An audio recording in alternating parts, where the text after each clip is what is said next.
তোকে টাকা দিয়ে কিনেছি কি ওইসব লাগিয়ে করার জন্য? একদম কথা না বলে চুপ করে শুয়ে থাক। প্লিজ তাড়াতাড়ি করুন, ব্যথা পাচ্ছি। আমি আর ব্যথা সহ্য করতে না পেরে কান্না করে দিলাম। আর উনি ওনার ইচ্ছা মতো আমাকে ভোগ করতেই লাগলো। আর করবেই না কেন? তিনি তো টাকা দিয়ে আমাকে কিনে নিছে 2 ঘন্টার জন্য। আরও কিছুক্ষণ তিনি আমাকে ভোগ করার পর আমার শরীরের ওপর ওনার শরীর এলিয়ে দিলেন। আমার ঠোঁটজোড়া ওনার ঠোঁট দিয়ে আঁকড়ে ধরলো আর আমার ঠোঁটজোড়া চুষতে লাগলেন। আমি কিছু উপায় না পেয়ে তার সাথে রেসপন্স দিতে লাগলাম, কারণ আমি এখন তার কাছে টাকায় বিক্রি হয়ে আছি। আর হাত দিয়ে তিনি আমার সারা শরীর স্লাইড করতে লাগলেন। আমার খুব বিরক্ত লাগতেছিল, কিন্তু কিছু করার নেই। মুখ বুঝে সব সহ্য করে নিতে হচ্ছে। আজ প্রথমবার শারীরিক সম্পর্ক করতেছি শুধু টাকার জন্য। জীবনে কখনো ভাবতে পারিনি টাকার জন্য নিজ ইচ্ছায় নিজের সব কিছু থেকে মূল্যবান জিনিসটা বিক্রি করতে হবে। প্লিজ, এখন আপনার দেওয়া সময় আমি আপনাকে দিয়ে দিয়েছি। এখন আমাকে ছেড়ে দিন আর আমার টাকাটা দিয়ে দিন। আর 5 মিনিট সময় দাও, আমি তোমাকে কিছু বকশিশ দিয়ে দেব। না, প্লিজ, আমার ভাইয়াকে ডাক্তারের কাছে নিয়ে যেতে হবে, না হলে আমার ভাইয়া বাঁচবে না। এই 5 মিনিটের মূল্য আমার কাছে অনেক। প্লিজ, এরকম কিছু করবেন না, আমাকে যেতে দিন। ওহ, এই নাও তোমার টাকা। উনি 10,000 টাকা আমাকে দিয়ে দিলেন, কারণ আগে থেকেই আলাপ করে নিয়েছিল আমাকে 2 ঘন্টা ওনার সাথে সময় কাটালে আমাকে 10,000 টাকা দিবে। আমি ওনার রুমের বাথরুমে গিয়ে একটু ফ্রেশ হয়ে নিলাম। মুখে পানি দিয়ে হাত মুখ ধুয়ে পরিষ্কার করে নিলাম। জামা কাপড় পরে ওড়নাটা ভালোভাবে গলায় দিয়ে পেঁচিয়ে মাথায় ঘোমটা দিলাম, যাতে কেউ বুঝতে না পারে, কারণ উনি অনেক জায়গায় কামড় বসিয়ে দিয়েছেন, সেগুলো স্পষ্ট দেখা যাচ্ছে। আমি বাথরুম থেকে বেরিয়ে এসে দেখি উনি সব কিছু পরে রেডি হয়ে আছে, হয়তো কোথাও যাবে। আচ্ছা, আমি তাহলে আসি, ভালো থাকবেন। এই যে শোনেন, প্লিজ, যা বলবেন একটু তাড়াতাড়ি বলেন। আমাকে যেতে হবে, নয়তো আমার ভাইয়াটাকে বাঁচাতে পারবো না। এত রাতে একা, আপনি এত সুন্দর একটা মেয়ে একা রাস্তা দিয়ে গেলে তো এলাকার বাজে ছেলেদের খপ্পরে পড়তে পারেন। তাই বলি কি, আপনি আমার সাথে আসেন, আমি আপনাকে গাড়ি করে নামিয়ে দিয়ে আসব। থাক, লাগবে না, আমি একাই চলে যেতে পারবো। আমার মনে মনে ঠিক ভয় হচ্ছে। বলা তো যায় না, এই রাতের বেলায় কোথাও কখনো বের হইনি, তাই বাজে ছেলেদের খপ্পরেও কোনোদিন পড়িনি। আজকে যদি পড়ি আর আমার ইজ্জতের সাথে সাথে যদি আমার টাকাটা নিয়ে নেয়, তাহলে এই টাকাটাও দিতে পারবো না বাড়িতে। আরে বুঝতেছেন না কেন? এই এলাকায় বাজে ছেলে পেলের অভাব নেই, তাই আপনাকে অফার করলাম। যদি ইচ্ছে হয় আসেন, নয়তো চলে যেতে পারেন। আমি আর কোনো কিছু না ভেবে রাজি হয়ে গেলাম, কারণ এনাকে ভয় পেয়ে আর কি হবে। আমার সব কিছু তাকে দিয়ে দিয়েছি, তাই ওনার সাথে যাওয়াই উত্তম হবে। নয়তো রাস্তায় খারাপ ছেলেদের খপ্পরে পড়লে আত্মহত্যা করা ছাড়া আর কিছুই করতে পারবো না। তারপর আমি ওনার গাড়িতে উঠে পড়লাম। চুপচাপ ফাঁকা রাস্তায় গাড়ি চলছে, দুজনের মুখে কোনো রকম কথাবার্তা নেই। কিন্তু আমার খুব টেনশন হচ্ছে, আমার ভাইয়াকে বাঁচাতে পারবো তো, নাকি আমি ব্যর্থ হব? না না, এসব আমি কি ভাবছি? আমার ভাই ঠিক হয়ে যাবে, আমি এসব ভাবছি। হঠাৎ করে উনি আমাকে কিছু জিজ্ঞেস করলেন। আচ্ছা, আমাকে কি বলা যায় যে আপনার ভাইয়ের কি হয়েছে? লিভারের সমস্যা হয়েছে, অপারেশন করাতে হবে। মাত্র 10,000 টাকায় অপারেশন করবেন আপনি কিভাবে? মায়ের কিছু স্বর্ণ এর জিনিসপত্র ছিল, সেগুলো বিক্রি করে দিয়েছি, তাতে কিছু টাকা হয়েছে। 10,000 টাকা কম ছিল। কেউ ধার দিতে চায় না, কারণ আমার বাবা নেই যে ইনকাম করে তাদের ধার পরিশোধ করে দেবে।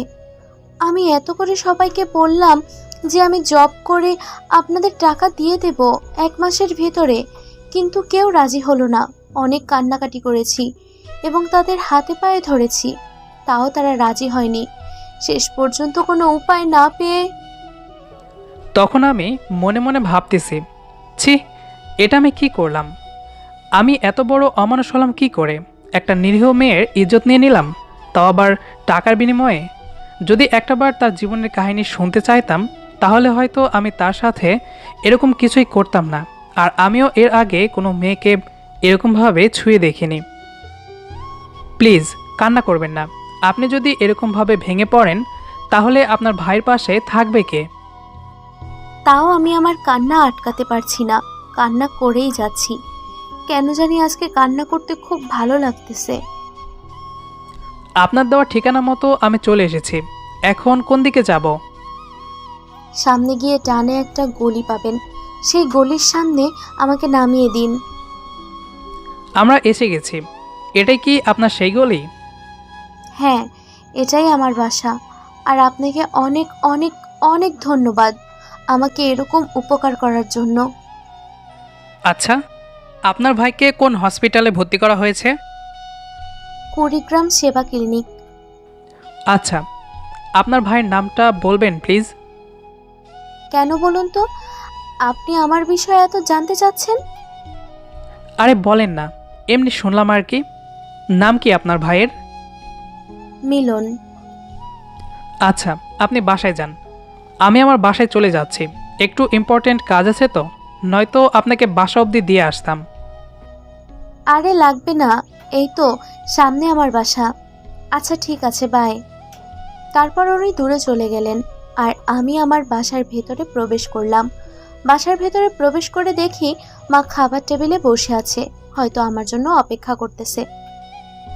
মা, মা, তুমি এখনো ঘুমাওনি? এভাবে বসে আছো কেন? খাবার খেয়েছো?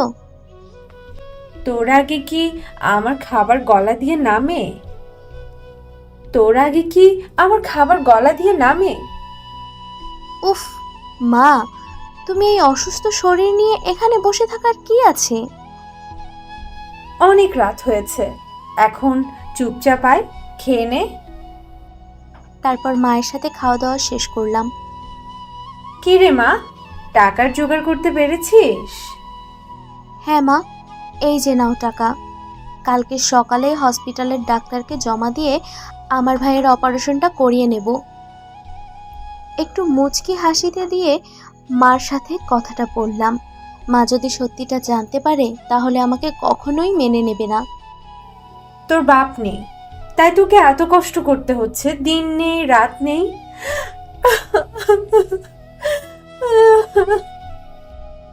মা প্লিজ কান্না করো না এভাবে।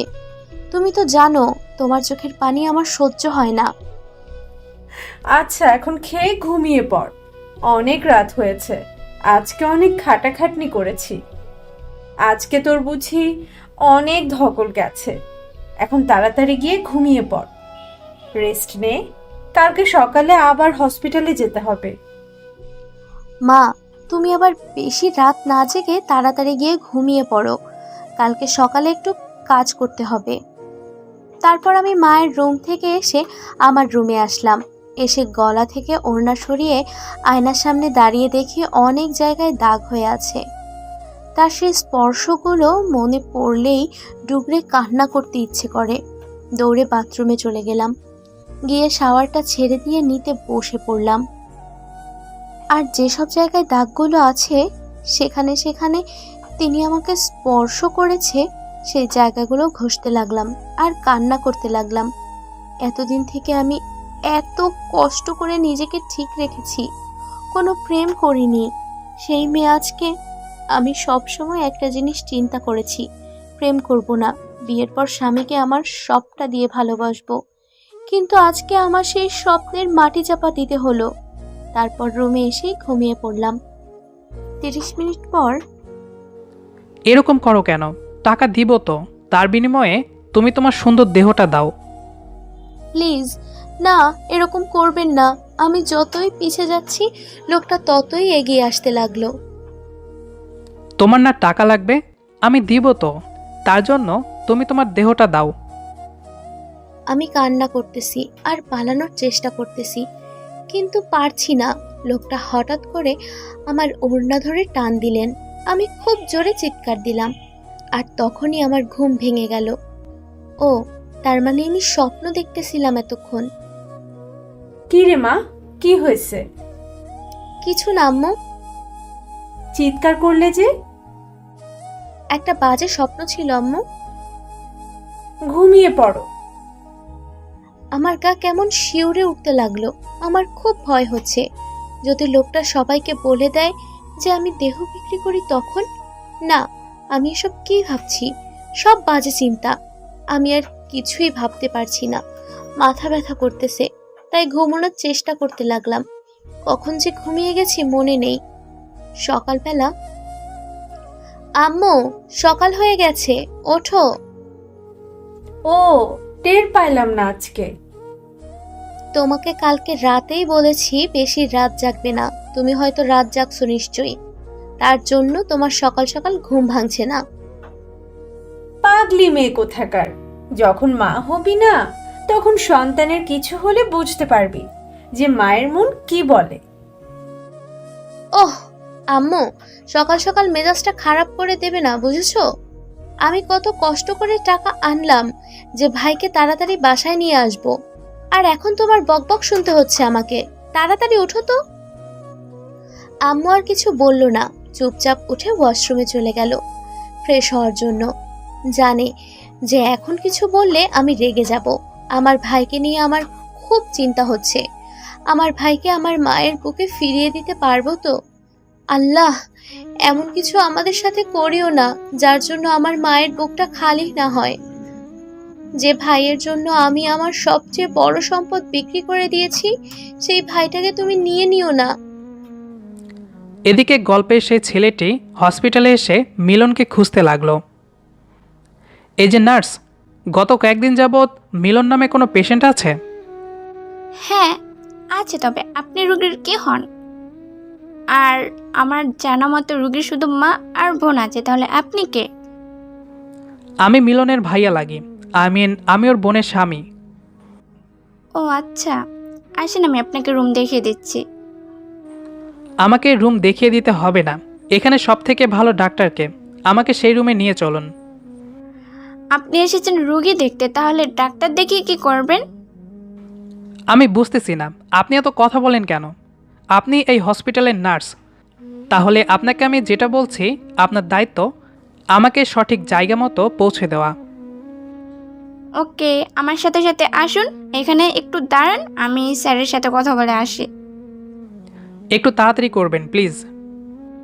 ওকে স্যার, আপনার সাথে কেউ একজন দেখা করতে চায় মিলন নামের পেশেন্টের ব্যাপারে।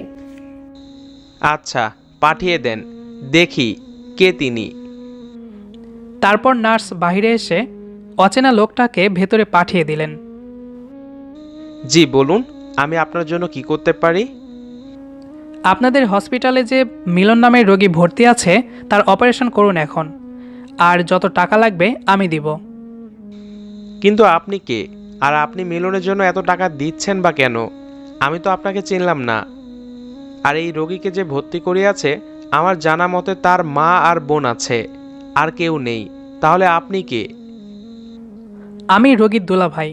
এখন কত টাকা লাগবে বলুন, আমি চেক দিয়ে দিচ্ছি। আর এখানে যে আমি এসেছি, আমি টাকা দিয়েছি অপারেশন করার জন্য, এসব কাউকে বলবেন না। শুধু বলবে একজন অচেনা মানুষ এসে দিয়ে গেছে, কারণ আমাদের মাঝে এখন একটু ঝামেলা চলছে, তাই এসব গোপন রাখাই ভালো।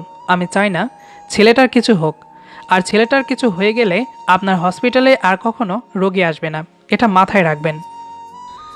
আপনি কি আমাকে ভয় দেখাচ্ছেন নাকি হুমকি দিচ্ছেন, কোনটা?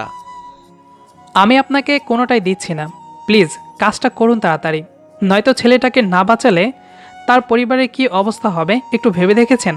তার মায়ের কোল খালি হয়ে যাবে। জি, আমি সব ব্যবস্থা করতেছি।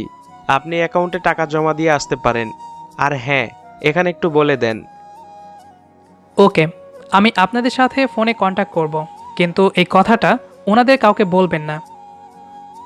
ওকে। আম্মু একটু জলদি করো, লেট হয়ে যাচ্ছে তো। এই তো আমি রেডি, চল।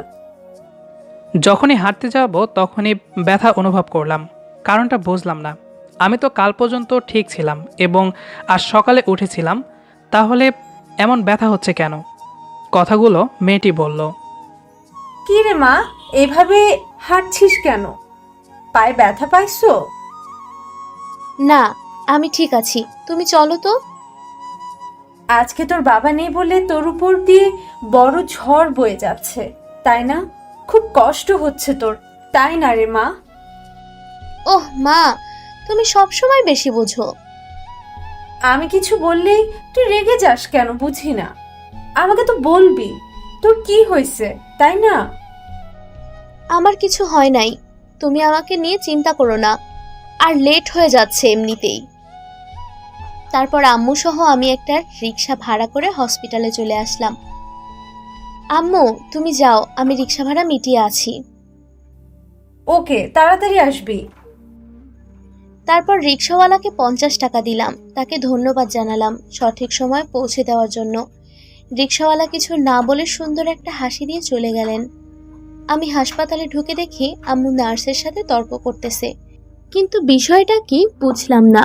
বিষয়টা ঠিক মতো বুঝতে আমিও ওখানে চলে আসলাম। কি হয়েছে আম্মু, এরকম তর্ক করতেছো কেন ওনার সাথে? দেখ না রে মা, নার্স কি বলতে চাইছে। আচ্ছা কি হয়েছে আমাকে একটু বলবেন প্লিজ? আপনার ভাইয়ের এখন অপারেশন চলতেছে। কি অপারেশন চলতেছে মানে? আমি বেশ অবাক হলাম যে ডক্টর টাকা ছাড়া আমার ভাইকে হসপিটালে নিতে যাচ্ছিল না, সেই ডক্টর আবার ভাইকে ফ্রি অপারেশন করবে। এটা কিভাবে হতে পারে? আমি অবাকের উপর অবাক হচ্ছিলাম, কারণ আমার তো এখনো বিয়েই হয়নি। আমার স্বামী আসবে কোথা থেকে? আর তার থেকে বড় কথা হলো, লোকটা কে হতে পারে? আপনার কি মাথা গেছে নাকি? আমাকে দেখে মনে হয় আমি বিবাহিত মহিলা।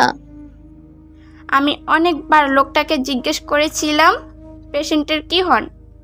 লোকটা বেশ গভীরভাবে আমাকে ধমক দিয়ে বলে, তোমাকে যেটা করতে বলছি সেটাই করো। বাহ বাহ, আপনাকে ধমক দিল আর আপনি সোজা সাপটা মেনে নিলেন? আমাদের একটু জানানোর প্রয়োজন বোধ করলেন না? দেখুন, আমি এত কথার উত্তর দিতে পারবো না। লোকটা ডক্টর অমল স্যারের সাথে কথা বলেছেন, আর 3 দিন এখন আপনার ভাইয়ের অপারেশন করতেছে। ওনার সাথে এভাবে বকাঝকা না করে চলো না অপারেশন থিয়েটারের সামনে গিয়ে বসি। ডক্টর সাহেব বের হলে তার সাথে কথা বলে দেখি আসলে বিষয়টা কি। আমার ভাইয়ের যদি কিছু হয় না, আমি আপনাদের বিরুদ্ধে মামলা করব। চুপ থাক, এইসব কথা বলতে নেই। আল্লাহকে ভয় কর, আল্লাহকে ডাক, আল্লাহ যা চাইবে তাই হবে। তারপর আম্মু আমাকে টেনে অপারেশন থিয়েটারের সামনে চেয়ারে নিয়ে গিয়ে বসালো।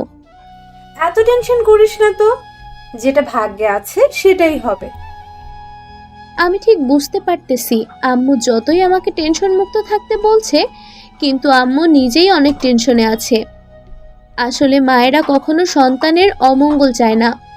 আমাকে ঠিক থাকতে বলছে, অথচ নিজের ভেতরে কতটা ক্ষতবিক্ষত হচ্ছে সেটা হয়তো আমি অনুভব পর্যন্ত করতে পারছি না। আমাকে সত্যি করে একটা কথা বলবা? পাগলি মেয়ে, দেখো কি বলে। আচ্ছা বল। তুমি আমাদেরকে খুব ভালোবাসো তাই না? পাগলি মেয়ে, কি যা তা বলতেছিস? কথাটা বলে আম্মু কান্না করে দিল। আমি স্পষ্ট বুঝতে পারতেছি আম্মুর মনের ব্যথা কতটা। কিছুক্ষণের মধ্যে ডাক্তার সাহেব বেরিয়ে এলেন। তাহলে আপনারা এসেছেন। আমার ছেলের এখন কি অবস্থা ডাক্তার সাহেব? এখন আপনারা অনেক চিন্তামুক্ত রাখতে পারেন। 24 ঘন্টার মধ্যে জ্ঞান ফিরে আসবে। আল্লাহর কাছে কোটি কোটি বার শুকরিয়া, আলহামদুলিল্লাহ। এই শুনছিস রে মা, আমার ছেলে ভালো হয়ে যাবে। আম্মু খুশিতে কান্না করে ফেলল। ডাক্তার সাহেব, আমি কি এখন আমার ছেলেটাকে একটু দেখতে পারি? এখন দেখতে পাবেন না, একটু পর আপনার ছেলেকে কেবিনে শিফট করা হবে, সেখানে গিয়ে দেখতে পারবেন। ও আচ্ছা। আপনারা এখানে একটু অপেক্ষা করুন, একটু পর নার্স আপনাদের ডেকে নিয়ে যাবে। ডাক্তার আঙ্কেল, আপনার সাথে আমার কিছু কথা ছিল জরুরি। হ্যাঁ বলো মা, কি বলতে চাও? আপনি তো প্রথমে টাকা ছাড়া আমার ভাইকে আপনাদের হসপিটালে নিতেই চাচ্ছিলেন না, আর এখন আপনি আমাদের কাছে টাকা না নিয়েই অপারেশনটা করলেন। আমি না কিছুটা বুঝতেছি না, ব্যাপারটা কি, আমাকে একটু খুলে বলবেন? আসলে মা, আমার এখানে কিছু করার নেই। ঊর্ধ্বতন কর্মকর্তাদের আদেশ আমাদের মানতে হয়। আমরা এখানে চাকরি করি, আমাদের নিজস্ব প্রতিষ্ঠান না। আর তুমি বললা না টাকা ছাড়া অপারেশন করলাম কিভাবে? আমাদের কাছে টাকা জমা হওয়ার পর তোমার ভাইয়ের অপারেশনটা হয়েছে। টাকাটা দিল কে? আর হঠাৎ করে এত টাকা আমার ভাইয়ের জন্য দিবেটা কে? দেখো মা, এটা আমি বলতে পারবো না। আমি বেশ অবাক হলাম, কিন্তু কেন আঙ্কেল? শুধু এটা জেনে রাখো, তোমার আপন কেউ টাকাটা দিছে, আর তার নাম, ঠিকানা বা পরিচয় তোমাকে এখন দিতে পারবো না, যদি তিনি অনুমতি না দেন তো। উনি অনুমতি দিবে মানে? আসলে আমি তাকে কথা দিয়েছি, আর আমি কথা দিলে কথা রাখার চেষ্টা করি। আমি এখন আসছি, একটু পর নার্স এসে আপনাদের কেবিনে নিয়ে যাবে। ডক্টর আঙ্কেল আরেকটু কানাইয়া দাঁড়ালেন না, চলে গেলেন তার নিজের কেবিনে। যে আমার এত বড় উপকার করেছে, আমি দোয়া করি তার জন্য সবসময় মঙ্গল হয়। হ্যাঁ মা, এত বড় উপকার যে করেছে তার তো মঙ্গল কামনা করা আমাদের উচিত। এতক্ষণ তো ভালোই ছিলাম, এখন একটু ব্যথা ব্যথা অনুভব হচ্ছে। আর ব্যথা অনুভব হতেই আমার গতকাল রাতের কথা মনে পড়ে গেল। আম্মুকে তো এই কথা বলাও যাবে না, বললে আম্মু আমার মুখটা দেখতে চাইবে না। কি করব ভেবে পাচ্ছি না। আম্মু, তুমি এখানে একটু বসো, আমি একটু আসি। এখন তুই কোথায় যাবি? আম্মু, আমি একটু বাথরুমে যাব। ওকে। আম্মুকে মিথ্যা কথা বলে আমি একটু গাইনি ডক্টরের সাথে দেখা করতে গেলাম। ওনার সাথে কথা বলে কিছু পরামর্শের সাথে একটা মেডিসিন লিখে নিলাম, যাতে করে খুব তাড়াতাড়ি ব্যথাটা দূর হতে সাহায্য করে, নয়তো আম্মুর চোখে খুব জলদি ধরা পড়ব। টাকা মানুষকে কত কিছু করতে বাধ্য করে। গতকাল আমি এই সময় একজন ভার্জিন ছিলাম, আর আজকে এই সময় আমি একজন নষ্ট মেয়ে। আসলে নিয়তির পরিহাস কোন দিকে যায় বোঝা বড় মুশকিল। হয়তো এই খবরটা যদি কেউ জানতে পারে, তাহলে এই সব সমাজে আমি আর মুখ দেখাতে পারবো না। আমি এসব ভাবতেছি আর আনমনে আসতেছি, হঠাৎ করে কে জানি আমার হাত ধরে টান দিলেন। আরে আপনি এখানে কিভাবে?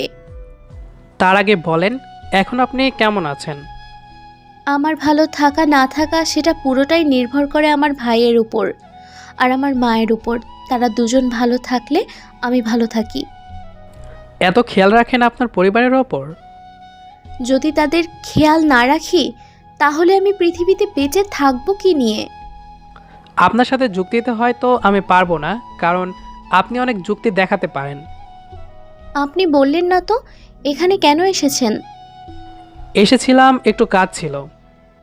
ওহ, আচ্ছা, আপনি কি আবারও টাকার জন্য দেহ বিক্রি করবেন? কেন, কিনবেন বুঝি? সেরকম কিছু না। আপনি মনে হয় নিত্য নতুন দেহর স্বাদ ভোগ করতে খুব পছন্দ করেন। আমি কি একবারও ওই কথা বলেছি যে আমি মেয়েদের দেহকে খুব পছন্দ করি?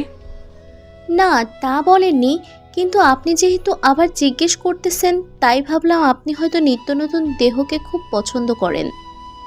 আচ্ছা, আপনি এইরকম উদাসী কথাবার্তা বলেন কেন? কই, আমার কথা তো উদাসীন মনে হচ্ছে না। তাহলে আপনার কাছে মনে হওয়া কারণটা কি? উফ, আপনার ফোন নাম্বারটা দিন তো। সরি, আমি অপরিচিত কাউকে আমার ফোন নম্বর দিই না। দেখুন, ভালোই ভালোই বলছি, ফোন নাম্বারটা দিয়ে দিন। আজব তো, আপনি এসব কি বলতেছেন? আমি তো আপনাকে চিনি না, আপনাকে আমার ফোন নাম্বার দেব কেন? আমি কিছু শুনতে চাই না, আমি শুধু আপনার ফোন নাম্বারটা চাইছি, আর আপনি সোজা সাপটা দিয়ে দেন, নয়তো। না হয় আমি আপনার কাছে ভুল করে আমার দেহটা বিক্রি করে দিয়েছি, তাই বলে কি আমি আপনার কাছে আমার সব কিছু বিক্রি করে দিয়েছি? আমার চিন্তাভাবনা, আমার ইচ্ছা অনিচ্ছা সব কিছু? যদি বলি তাই? এরকম আজব কথাবার্তা বলা বাদ দিন, আর আপনি এখান থেকে আসতে পারেন। ভালোভাবে কথাটা বললাম, তাই গায়ে লাগছে না। এখন কি আমি খারাপ ব্যবহার করবো আপনার সাথে? আশ্চর্য, আপনি এরকম করতেছেন কেন? তাও আবার এইরকম একটা হসপিটালে।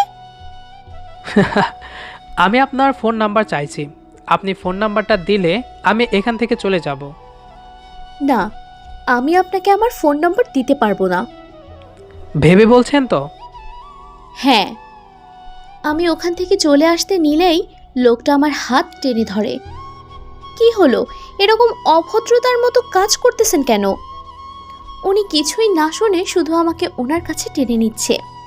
উফ, আপনি কিন্তু এটা মোটেও ঠিক করছেন না, এটা হসপিটাল। আমার কথাগুলো মনে হয় ওনার মাথার উপর দিয়ে চলে যাচ্ছে, তার কান অবধি মনে হয় পৌঁছাচ্ছে না। ওনার বুকের সাথে আমাকে একদম মিশিয়ে নিলেন। আমি কিন্তু এবার চিৎকার করতে বাধ্য হব। উনি তাও কিছু বলছেন না, ওনার মতো উনি কাজ করেই যাচ্ছেন। একবার পিঠে স্লাইড করতেছে তো একবার পেটে স্লাইড করতেছে। আমার একদম অসহ্য লাগতেছে। আমি তো ব্যথার জন্য দাঁড়িয়ে থাকতে পারতেছি না, কোমর ব্যথা বেড়েই চলেছে। আপনি কি পাগল হয়ে গেছেন নাকি? উনি তাও কোনো কথা বলতেছেন না। আমি আমার সর্বশক্তি দিয়ে ওনাকে সরানোর চেষ্টা করতেছি, কিন্তু তাও পারতেছি না, কারণ আমার শক্তির কাছে ওনার শক্তি অনেক বিশাল। আমি কান্না করে দিলাম ওনার এরকম ব্যবহার দেখে। আমি ভাবতে পারিনি উনি এখানে এরকমটা করবে আমার সাথে। আমার কান্নার শব্দ শুনে উনি আমাকে ছেড়ে দিয়ে কিছুটা দূরে গিয়ে দাঁড়ালেন। আমি আর আমার রাগটাকে কন্ট্রোল করতে না পারায় ওনাকে সজোরে একটা থাপ্পড় মারলাম। নিজেকে কি ভাবেন? আপনার না হয় কোটি কোটি টাকা আছে, আপনি চাইলেই দিনে 10 থেকে 12টা মেয়েকে ব্যবহার করতে পারেন। আমরা গরিব মানুষ, আমাদেরও তো টাকা পয়সা নেই। অভাবে পড়ে নিজের সবচেয়ে বড় সম্পদ সেটাকে বিক্রি করে দিছি। আর সব থেকে বড় কথা, আপনি আমাকে টাকা দিয়েছেন, আমার দেহ ভোগ করেছেন, তাহলে এখন আপনি আমার সাথে এরকম জোর করতেছেন কেন? আমি তো বলেই দিয়েছি আমার নম্বর আপনাকে দিতে পারবো না। আর আপনি যেটা আমার সাথে করলেন, ছি, এটা আমি কখনো ভাবতে পারিনি। আরে আমি কাকে কি বলছি? যে টাকা দিয়ে নিত্য নতুন মেয়েকে ভোগ করে তার ভিতর মানুষত্ব থাকতে পারে না, এটা আমার জানা উচিত। কান্না করতে করতে কথাগুলো বলে ফেললাম। আসলে মানুষ যে নিজেকে কিভাবে টাকার কাছে সব কিছুই মূল্যহীন। শুনুন, আমি আর কিছু শুনতে চাই না, আপনি এখন আমার চোখের সামনে থেকে যাবেন। কথাটা বলে আমি ওখান থেকে চলে আসলাম। উনি পিছন থেকে অনেকবার ডেকেছেন, বাট আমি এরকম বেয়াদব মানুষের সাথে কথা বলতে চাই না। আমি আম্মুর কাছে গিয়ে বসলাম। কিরে মা, এতক্ষণ কোথায় ছিলি? আর তোর চোখে পানি কেন? আসলে আম্মু, আমার একজন পরিচিত বন্ধুর সাথে দেখা হয়েছিল তো, তার সাথে কথা বললাম, আর চোখে মনে হয় কিছু পড়েছে, তাই পানি চলে এসেছে। তুই কি আমার থেকে কিছু লুকোতে চাচ্ছিস? আরে আম্মু, তুমি কি বলো? তোমার থেকে আমি কি লুকাবো? দেখ মা, তোর মনের ভিতরে কি চলছে আমি জানি না, তবে শুধু একটা কথাই মনে রাখবি, যা করবে ভেবে চিন্তে করবে। আম্মু, তুমি শুধু শুধু চিন্তা করতেছো। আমাকে নিয়ে তোমাকে কোনো চিন্তা করতে হবে না, চলো ভাইয়াকে দেখে আসি। যদি কোনো সমস্যা হয় মায়ের কাছে লুকাবি না। আরে আম্মু, তোমার কাছে লুকাবো এমন কোনো কথা আছে নাকি? আমার পেটে পেটে যা থাকে সব তো তুমি জানো। আপনার ভাইয়াকে কেবিনে শিফট করা হয়েছে, এখন দেখতে পারেন তাকে, কিন্তু তার সাথে এখন কথা বলতে পারবেন না। 72 ঘন্টা পর তার সাথে কথা বলতে হবে আপনাদের। থ্যাংক ইউ নার্স, আর সরি। সরি বলতে হবে না, আমাদের বোঝা উচিত ছিল এটা। এখন যান, দেখে আসুন, আপনাদের অপেক্ষার প্রহর শেষ। তারপর আম্মু আর আমি কেবিনে গেলাম। গিয়ে দেখি আমার ভাইটা শুয়ে আছে। কি সুন্দর লাগতেছে তাকে। এদিকে, হ্যালো শামিম, একটা মেয়েকে তুলে আনতে হবে। তোর আবার মাথায় কি ঢুকলো? মেয়েকে তুলে আনবি মানে? তোকে যেটা বলছি সেটাই কর, আর সবাইকে বলে দে আজকে আমি বিয়ে করতে যাচ্ছি রাতে। মানে তোর মাথা ঠিক আছে নাকি গেছে মাল খেয়ে? আমি একদম ঠিক আছি, তোকে যেটা বললাম সেটা কর তাড়াতাড়ি।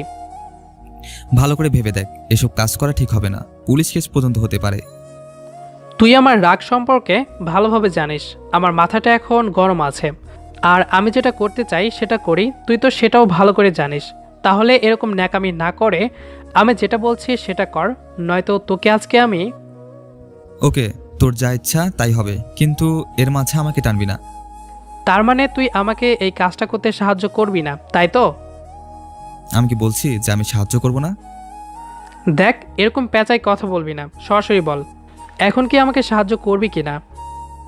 ওকে, সাহায্য করব। এখন মেয়ের ছবি পাঠা, ঠিকানাটা দে। মেয়েটার ছবি তো আমার কাছে নাই, আর ঠিকানাটা আছে। এরকম বোকার মতো কথা বলবি না তো। তুই ঠিকানা দিবি আর আমি যাকে তাকে তুলে আনবো সেটা তোর মনের মানুষ হবে না, আবার তাকে রেখে আসবো, আবার আরেকটাকে তুলে আনবো সেটা হবে না, আবার তুলে আনবো সেটা হবে না, আবার তুলে আনবো। আমি কি এক এক করে ওই এলাকার সব মেয়েকে তুলে আনবো নাকি? তুই গাধার মতো কথা বলা বন্ধ কর। আমি যাব তোর সাথে, বুঝছিস?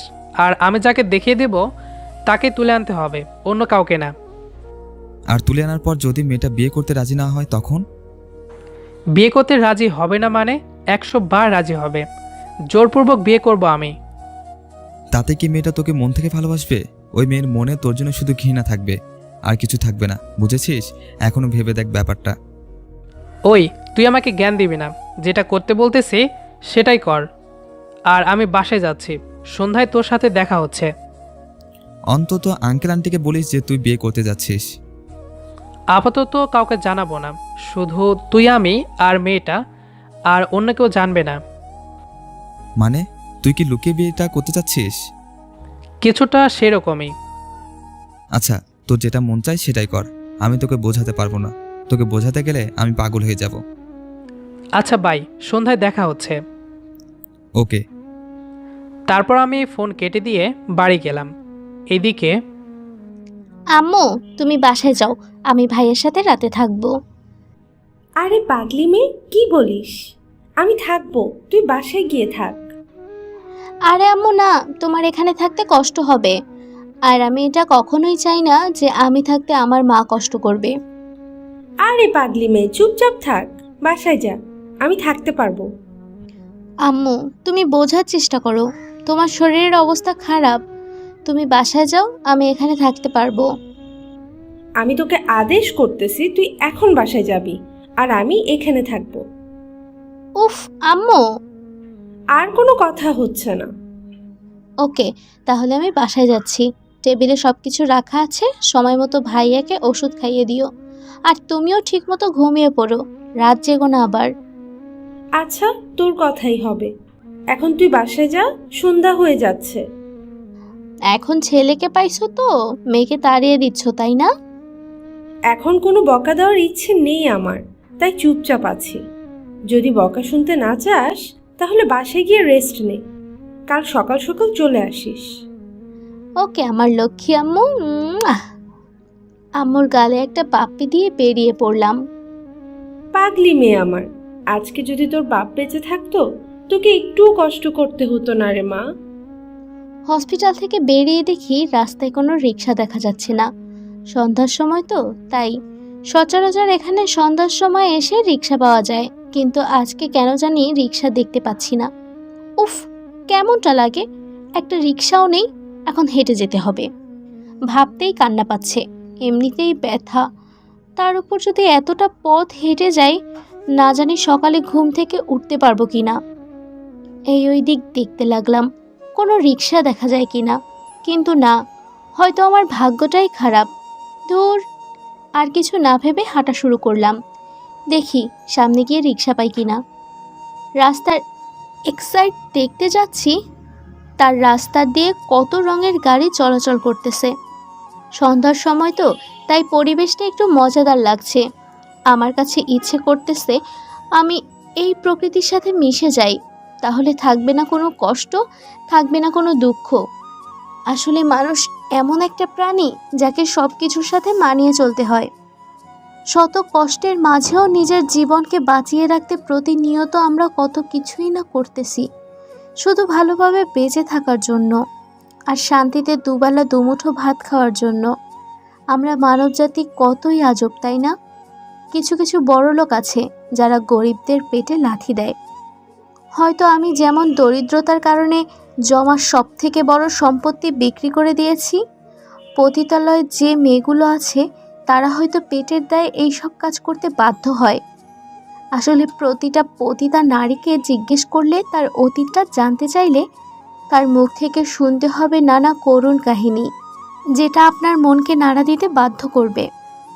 আনমনে এসব ভেবেই যাচ্ছি আর রাস্তার এক সাইডে হেঁটে যাচ্ছি। হঠাৎ করে একটা গাড়ি আমার সামনে এসে দাঁড়ালো। আমি অনেকটা ভয় পাইছি। হঠাৎ করে এরকম গাড়ির সামনে এসে দাঁড়াইছে তো, তাই বুকে একটু থুথু দিলাম। গাড়ি থেকে দুজন মুখোশ পরলোক নেমে পড়ল। আমি পরিবেশটা বুঝতে পারলাম, তাই দৌড় দিতে যাব, তখন ওই লোক দুটো আমাকে ধরে ফেললেন। প্লিজ আমাকে ছেড়ে দিন, আমি তো আপনাদের কোনো ক্ষতি করিনি। আর জোরে জোরে চিৎকার করতে লাগলাম, বাঁচাও বাঁচাও বাঁচাও, কে কোথায় আছে, আমাকে একটু সাহায্য করো। কিন্তু কেউ আমার চিৎকারে সাড়া দিল না। লোক দুটো আমাকে গাড়িতে তুলে নিলেন। আমি গাড়িতে অনেক চিৎকার করতে লাগলাম এবং বাইরের মানুষকে ডাকতে লাগলাম, আমাকে বাঁচাও। এখন কি করব? এরকম করে চিৎকার করতে লাগলে তো পুলিশের হাতে ধরা খেয়ে যাবো আমরা। ওই কাপড়টা দে, আর ওর মুখে কাপড়টা ভালোভাবে বেঁধে দে, যাতে যেন আওয়াজ বের না হয়। দ্বিতীয় লোকটা কণ্ঠটা আমার কেমন জানি চেনা চেনা লাগতেছে। আমার দুপুরকার ঘটনাটা মনে পড়ে গেল। তাহলে কি? না, এটা হতে পারে না, কখনোই না। একটা লোক এতটা খারাপ হতে পারে না। চিন্তায় আমার মাথা ফেটে যাচ্ছে। আমার সাথে এখন কি হতে যাচ্ছে? হয়তো আজকের পর আমি এই পৃথিবীতে নাও থাকতে পারি। আসলে গরিব মানুষদের বেঁচে থাকা আর না থাকা দুটোই সমান। তারপর আমাকে কালো কাপড় দিয়ে মুখ বেঁধে দিল। আমি আর কোনো রকম শব্দ করতে পারতেছি না, শুধু ওহ আহ শব্দ বের হচ্ছে মুখ দিয়ে।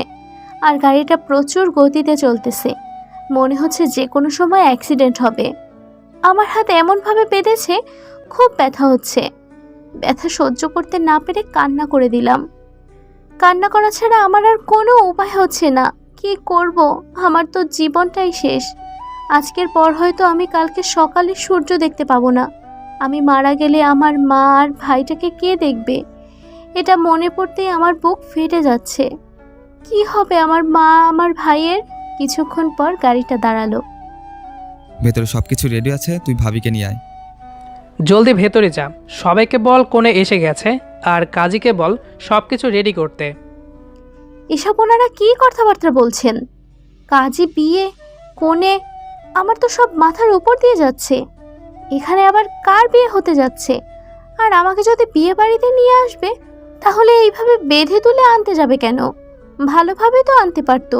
না, নিশ্চয়ই এখানে কোনো রহস্য আছে, না হলে আমাকে এভাবে নিয়ে আসতে যাবে কেন? আর ভাইয়াটা পুলিশের ভয় পাচ্ছেন কেন?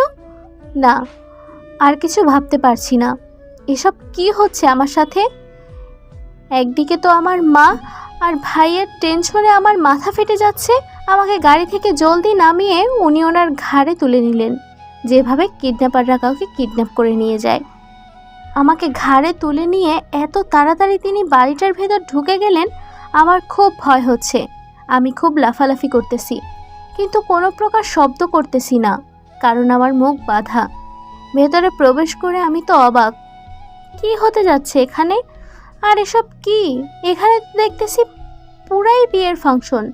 উফ না, আর কিছুই ভাবতে পারছি না। কি হবে আমার সাথে এখানে? কাজী সাহেব, আপনি সব কিছু তাড়াতাড়ি শুরু করুন। আরে বাবা, বিয়ে জিনিসটা একটু ধীরে হয়, তুমি এত তাড়া দিচ্ছ কেন? এই শামীমের বাচ্চা, তুই কাকে নিয়ে এসেছিস?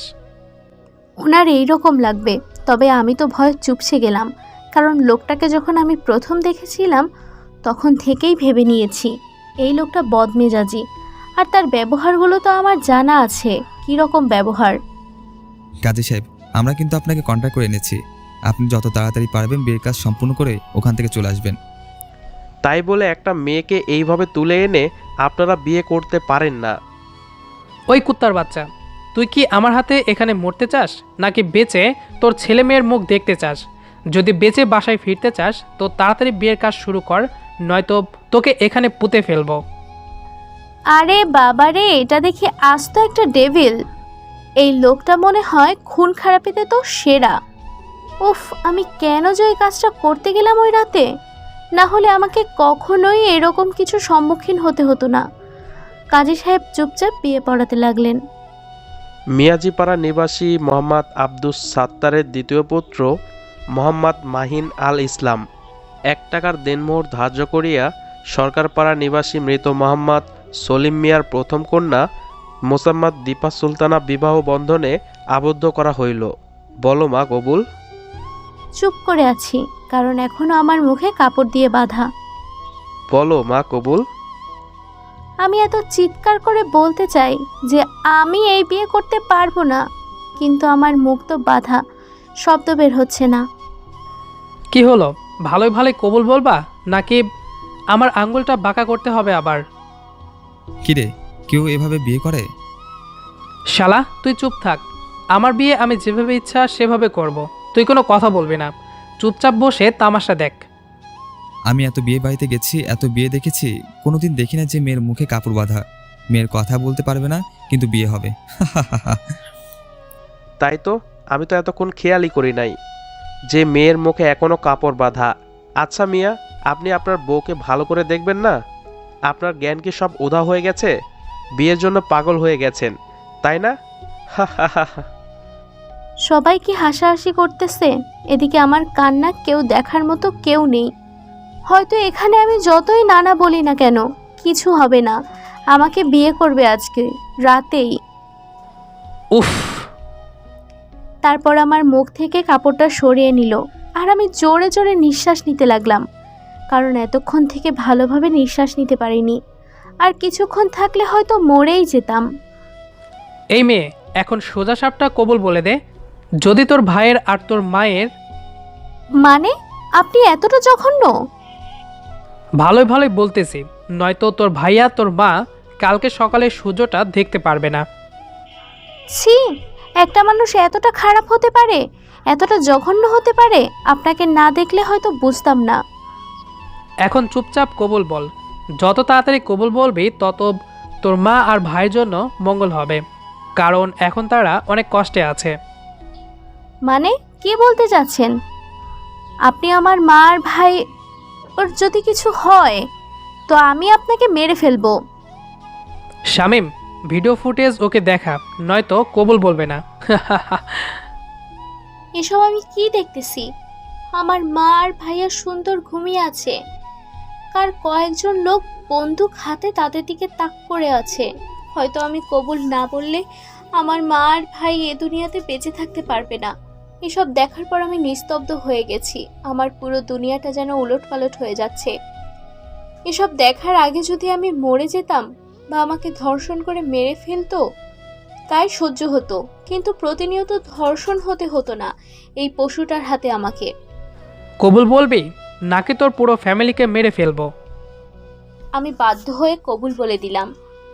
কবুল বলে দিয়ে কান্না করতে লাগলাম, কারণ এখন আমার নিত্য সঙ্গী হবে কান্না। প্রতিদিন রাতে ধর্ষণ করবে ওনার ইচ্ছা মতো আমাকে, ভোগ করবে, ছিঁড়ে খাবে। সংক্ষেপে বিয়েটা সম্পন্ন করে কাজে চলে গেলেন। শামিম, তুই এখন বাসায় যা, আর এই খবরটা কাউকে জানাবি না এখন। তার মানে উনি আমাকে এখানে লুকিয়ে বিয়ে করলেন যাতে যেন প্রতিদিন ধর্ষণ করতে পারে, বৈধ ধর্ষণ। তবে মেয়েটার উপর অতিরিক্ত কিছু করিস না, যাতে বেঁচে থেকেও মরার মতো বাঁচতে হয়। তুই এখন চুপচাপ চলে যা, আর আমি আমার বউকে কিভাবে রাখবো, কিভাবে দেখবো, কিভাবে আদর করব, সেটা একান্তই আমার ব্যাপার। তোর এই বদমেজাজি রাগের কারণে একদিন তোকে পস্তাতে হবে। সেই দিনই শামীমের কাছে এসে তোকে কান্না করতে হবে। দেখে নিস, কথাটা মিলিয়ে নিস। মাহিনের কখনো এরকম সময় আসবে না। শামীম ভাই আর কোনো কথা না বলে চুপচাপ ওখান থেকে চলে গেলেন। জানে এখানে কথা বলা তার বৃথা হবে। শামীম ভাই চলে যাওয়ার সাথে সাথে উনি আমার হাত ধরে একটা রুমের দিকে নিয়ে যেতে লাগলেন। বুঝতে পারলাম এখন আমাকে ভোগের শিকার হতে হবে। তোর সাহস কত বড়, তুই আমাকে ফোন নাম্বার দিস নাই? আমি শুধু অবাক হয়ে তাকিয়ে আছি ফোন নম্বরের জন্য। এত কিছু। এখন ফোন নাম্বার না, তোকে আমি প্রতিদিন এই ধর্ষণ করব। আমি আর কান্নাটা আটকে রাখতে পারলাম না। তোর এরকম ন্যাকা কান্নার কোনো মূল্য আমার কাছে নেই, তুই শুধু আমার কাছে ভোগের পণ্য। কথাটা বলে উনি আমার বুক থেকে ওড়নাটা টেনে নিলেন। আমি আমার 2 হাত দিয়ে আমার বুক ঢেকে রাখলাম। উফ, কি লজ্জা, কি লজ্জা, লজ্জাবতী রে। তোর লজ্জা আমি বের করতেছি, দাঁড়া। ওনার মুখ থেকে এরকম নোংরা কথাগুলো আমার কলিজায় কেটে যাচ্ছে। ওনার প্রতিটা কথা যেন আমার গায়ে কাটার মতো জ্বালা দিতে লাগলো। আজকে আমি তোকে সবকিছু খুলে তোর সাথে ডান্স করব। কথাটা বলে উনি আমার দিকে এগিয়ে আসতে লাগলো, আর আমি পিছিয়ে যেতে লাগলাম। আমি কখনোই ভাবতে পারিনি জীবনে এরকম একটা সময় আমার সামনে এসে দাঁড়াবে, আর আমি আমার কান্নাটার 4 দেয়ালের মাঝে বন্দী। প্লিজ, আপনি একটু শান্ত হয়ে বসেন, প্লিজ।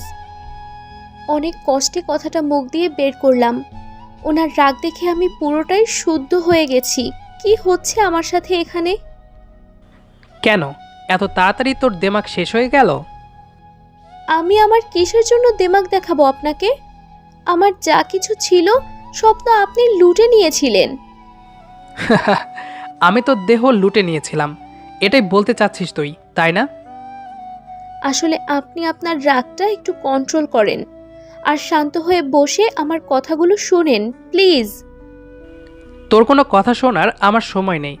এখন থেকে তুই শুধু আমার কথা মতো চলবি, নয়তো আমি কখন কি করে বসবো সেটা নিজেও জানি না। কথাটা বলে উনি আমার হাত ধরে টেনে আমাকে বিছানায় ফেলে দিলেন।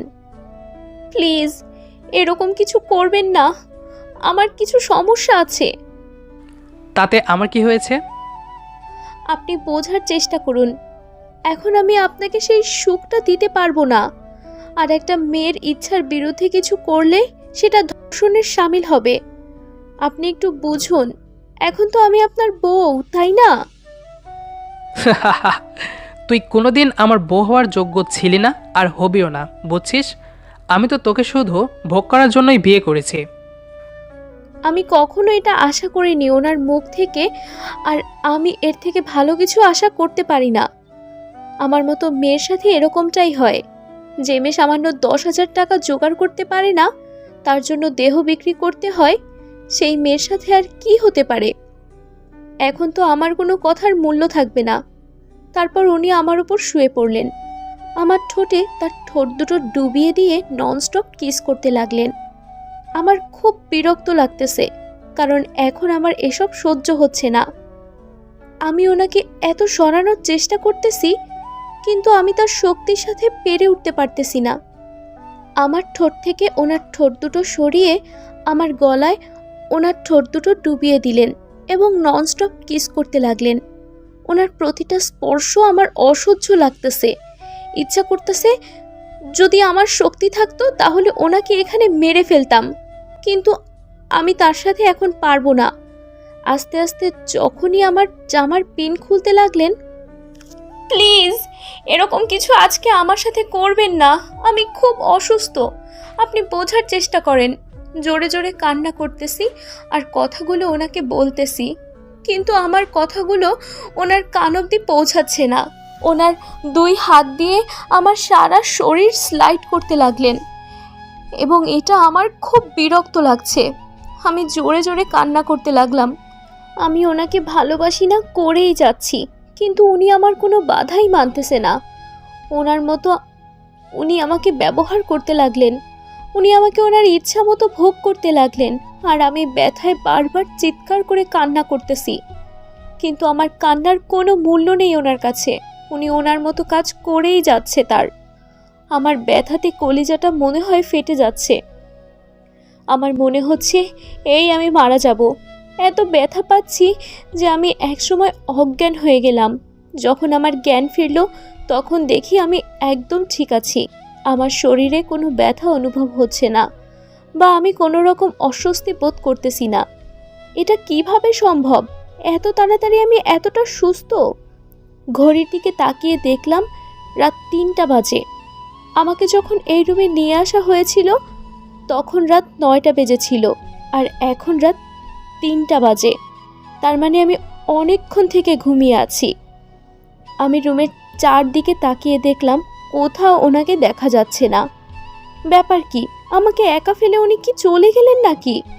আর আমাকে এখানে এমনভাবে এনেছে, আমি রাস্তাঘাট কিছু চিনি না। এখন আমি কোথায় যাব? আমি শরীরের দিকে তাকিয়ে দেখি আমার শরীরে শুধু একটা চাদর মোড়ানো, আর কিছুই নেই। এটা দেখেই আমার মনে পড়ে গেল সেই নির্যাতন, আর আমার চোখ বেয়ে পড়তে লাগলো পানি। আমি দৌড়ে বাথরুমে চলে গেলাম। শাওয়ারটা ছেড়ে দিয়ে 2 হাত দিয়ে সারা শরীর ঘষতে লাগলাম, যাতে করে ওই অমানুষ তার স্পর্শ আমার শরীরে না থাকে। যতই ঘষতেছি ততই কষ্টগুলো আমার মনে পড়তেছে, আর ততই আমি কান্না করতেছি। কান্না করতে করতে ফ্লোরে বসে পড়লাম, আর আমার চোখের পানির সাথে শাওয়ারের পানির সাথে এক হয়ে গড়িয়ে যাচ্ছে। এইদিকে আরে মেয়েটা আবার কই গেল? এখানে রেখে গেলাম। ওই তো এই এলাকার রাস্তাঘাট কিছুই চেনে না, কোথায় যাবে? উফ, আমি এখন টেনশনে বাঁচি না। কেন যে একা রেখে বাইরে গেলাম? দৌড়ে বের হয়ে সবখানে খুঁজতে লাগলাম, কিন্তু কোথাও পাচ্ছি না। এরপর আবার বাসায় ফিরে আসলাম। বাসায় সব রুম চেক করলাম, কিন্তু কোথাও নেই। উফ, বাথরুমে তো যাইতে পারে, বাথরুমে চেক করলাম, না। আমার মাথাটাও না এখন মনে হয় পাগল হয়ে যাবে কয়েকদিন পর। আমি যে কেন এসব করতেছি নিজেও জানি না। দৌড়ে রুমে চলে গেলাম। রুমে গিয়ে দেখি এখনও রুমের ভেতরে আসেনি, আর বাথরুম থেকে শাওয়ারের আওয়াজ পাওয়া যাচ্ছে। তারপর আমি দরজা ধাক্কাতে লাগলাম। এই মেয়ে, দরজা খুল বলতেছি। হঠাৎ করে দেখিয়েছে দরজায় কেউ ধাক্কাধাক্কি করতেছে। তার মানে উনি হয়তো রুমে চলে এসেছেন। এবার কি হবে? আমি তো কোনো কাপড় নিয়ে আসি নাই এখানে, এখন আমি বেরোবো কিভাবে? প্লিজ আপনি একটু শান্ত হন, আমি বাথরুমে আছি, বেরোবো একটু পর। এতক্ষণ কেউ বাথরুমে থাকে? তাড়াতাড়ি বের হন। এই যে শুনুন, আমাকে একটু হেল্প করবেন? বলেন দেখি কি করতে পারি। ওনার মুখ থেকে আপনি ডাক শুনে মনে হচ্ছে ওনার এখন মনে হয় কোনো রাগ নেই। আসলে আমার গায়ে কিছু নেই, কোনো কাপড় নিয়ে আমি বাথরুমে প্রবেশ করিনি। যদি আমার কাপড়টা দিতেন। আপনার কাপড় ধুয়ে শুকাতে দেওয়া হয়েছে, এখন এখানে কোনো মেয়ে মানুষের কাপড় নেই। এখন কি হবে? ওকে থাক, তাহলে আমি সকাল পর্যন্ত বাথরুমেই কাটিয়ে দেই। এখানে বসে থাকি আমি, আপনি ঘুমিয়ে থাকেন।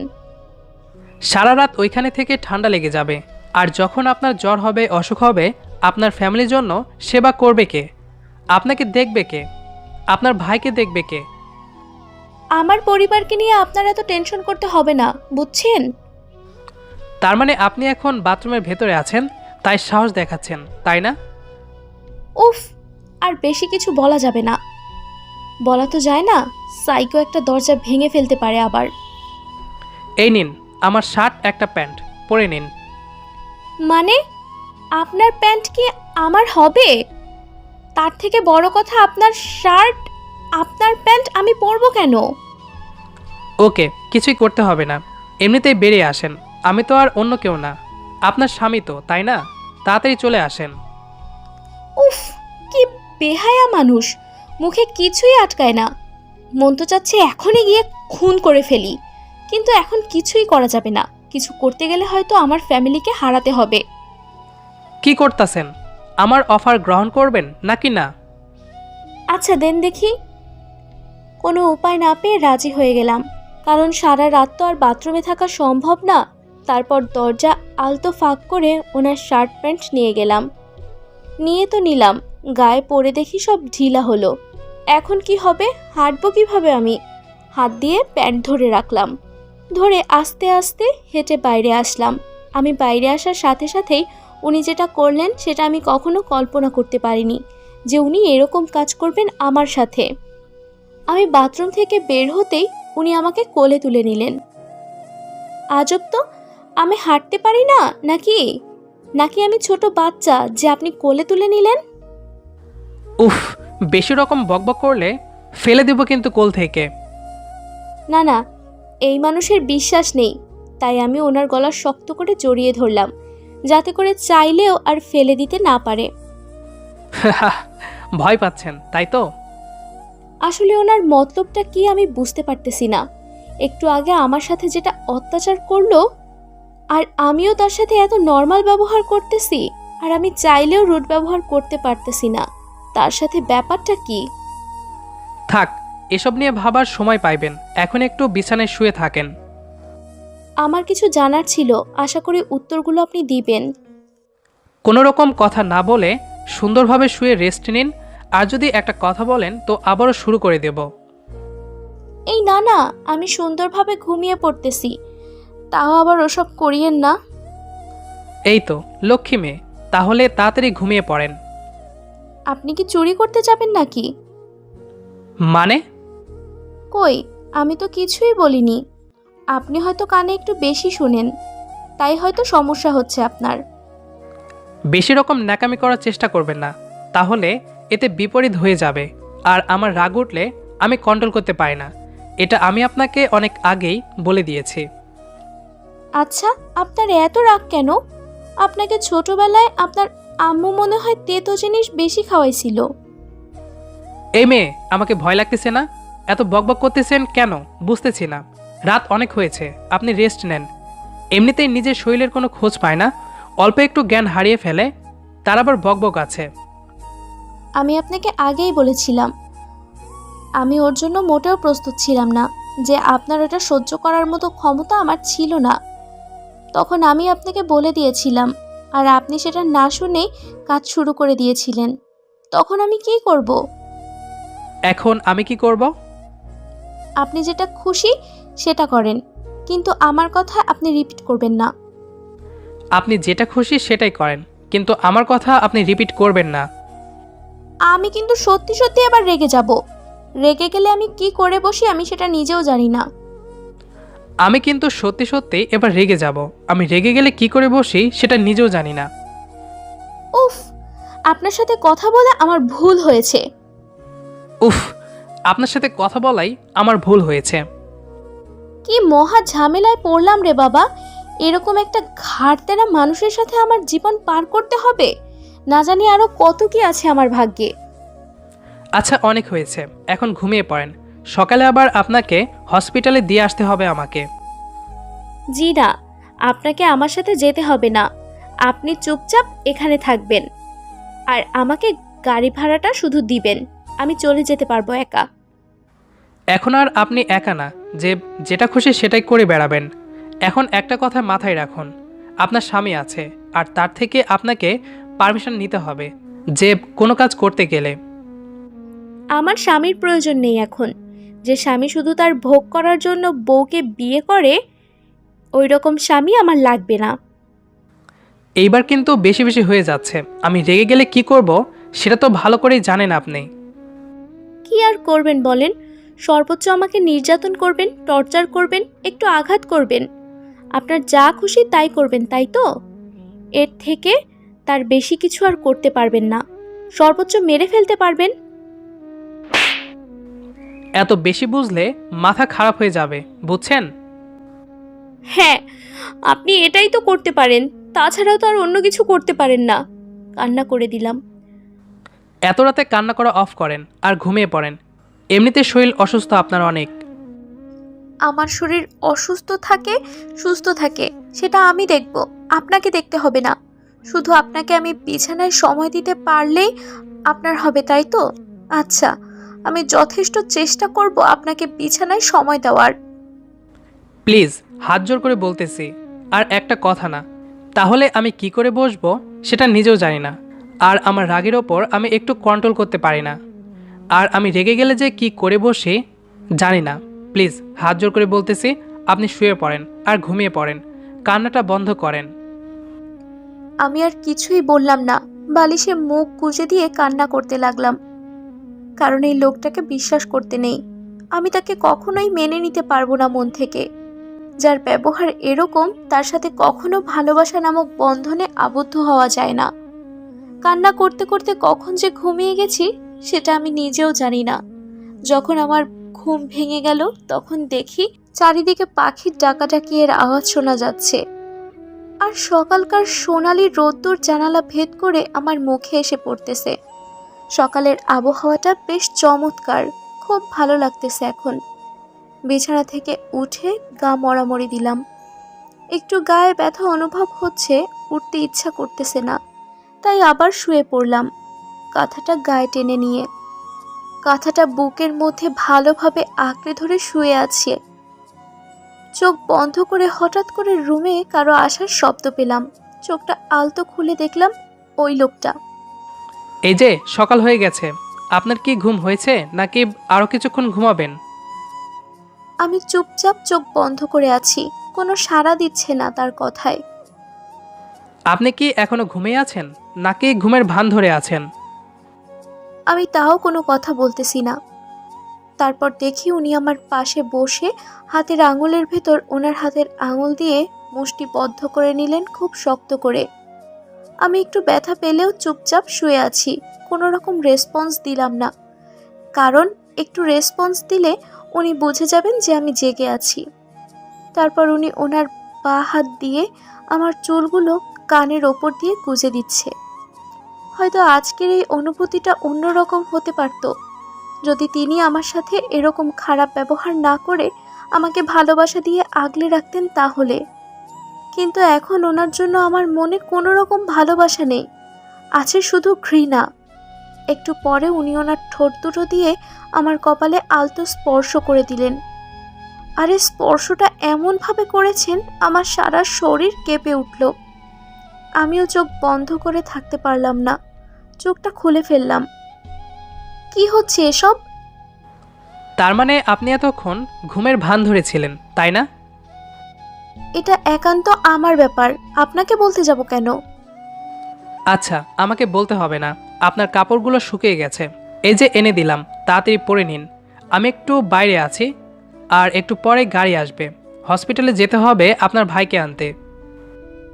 জি না, আমি আপনার সাথে যাচ্ছি না। আমি একাই যাব আর আপনি আমার সাথে যাবেন না। কেন? আমি গেলে সমস্যা কি? চিন্তা করবেন না, আমি আমার ফোন নাম্বার আপনাকে দিয়ে যাচ্ছি। আপনার যদি আমাকে ভোগ করার ইচ্ছে হয় তো চলে আসেন আমাকে ফোন করে, আমি সব কিছু রেডি রাখবো। প্লিজ, এখন আমি এসব কথা নিয়ে কোনো আলোচনা করতে চাচ্ছি না। আপনার ইচ্ছা, আপনার ফোনটা দিন, আমি আমার ফোন নাম্বার দিয়ে দিচ্ছি। ফোন নাম্বার লাগবে না, আমি তোমার সাথে যাচ্ছি, এটাই ফাইনাল। ও, আমাকে বিশ্বাস করতে পারতেছেন না তাই তো? মনে করতেছেন হারিয়ে যাব? সেরকম কিছু না, উল্টাপাল্টা ভাববেন না প্লিজ। আমি কখনো উল্টাপাল্টা ভাবি না। আমি যা ভাবি ভালো কিছু ভাবি, আর আমার ভাবনাটা সত্যিই হয়। আমি আগেই বলেছি, আপনার যুক্তির সাথে আমি কখনো যুক্তিতে পারবো না, তাই আমি বাইরে যাচ্ছি। আপনি আপনার কাপড়টা পরে নিন।